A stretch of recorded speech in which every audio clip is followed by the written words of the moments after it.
So I'm on YouTube and I'm looking around for information on how they build hard disk drive platters. There's a really cool video of the process of how they actually build them. And I ran across this video that was showing, and I found about 3 of them, and they're all relatively the same and same chemistry, that you could take platters from a hard drive, put them in an array, put them in a water formula with sugar and salt, and it produces 220 volts, 110 volts DC.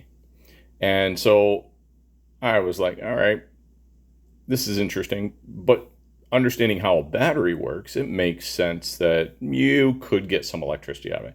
And I wanted to test it out and see the possibility. It just so happens I have a lot of these laying around. Well, not laying around, but I have a whole bunch of them. And so I said, you know what? I'm going to build me a very quick, easy array. I mean, this is like really horrible. And this is just proof of concept type of stuff. So I'm figuring, let's see what kind of voltage we can get out of this. So first thing I do is I got it all connected, and I want to test the resistance between the center, make sure they're not touching. And so I turn it on and I go to resistance. So here's our resistance. Starts high and keeps going lower. I was like, why and how is that entirely possible? What I believe is happening is this is acting as a capacitor. Air inducted capacitance, right? So what I have is this one, the top and the bottom one right here are attached to the metal bolt, and the center one is isolated. And so I have PVC in between. So it's legit. And I said, okay, well, let's test voltage. So I take this and I'm dipping it in this formula, this magic formula that they have, and let's go and we'll test. You saw the resistance drop. It is producing a 0.5 volt. I'm like, sure as no 110, no 12, no anything like that. I mean, one video had 3 of them, just like what I have, and he's saying he's producing like 110 volts running a motor. I laughed at that, but I'm also looking at the electrical connections. Another guy has them where the first one, the positive lead and the negative lead, there are only one disc that the leads are connected to, and all the others are just in the middle. And they have some connected, but they're not connected in a battery format, like stacked nickel and stuff.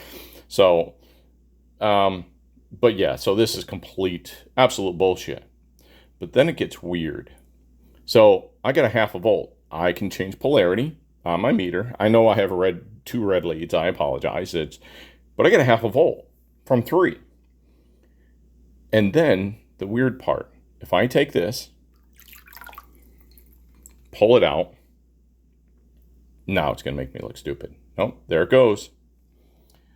I had this up to 0.65 volts outside of the water. So it's dried off, and you can see it keeps climbing. So I'm actually building voltage. So now the question is this a somewhat valid claim? I mean, it's not going to start a motor. And the current probably wouldn't even charge a phone if I could get it up to 5 volts. I'm assuming that stack would be large. But that's quite interesting. And I'm very entertained by the entire thought of this.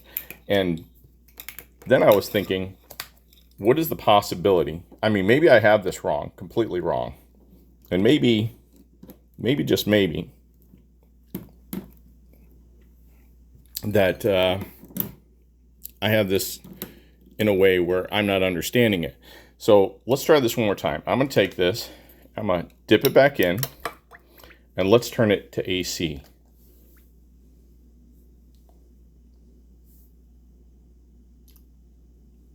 $14 volts AC? Oh, holy crap. Oh, my connector is bad. Let's see if I can get it. 112 volts AC. Did you see it? It was there for a second. I got bad connection. Oh, but that's because I'm cheating. Yeah, that's all bullshit. Have a good day.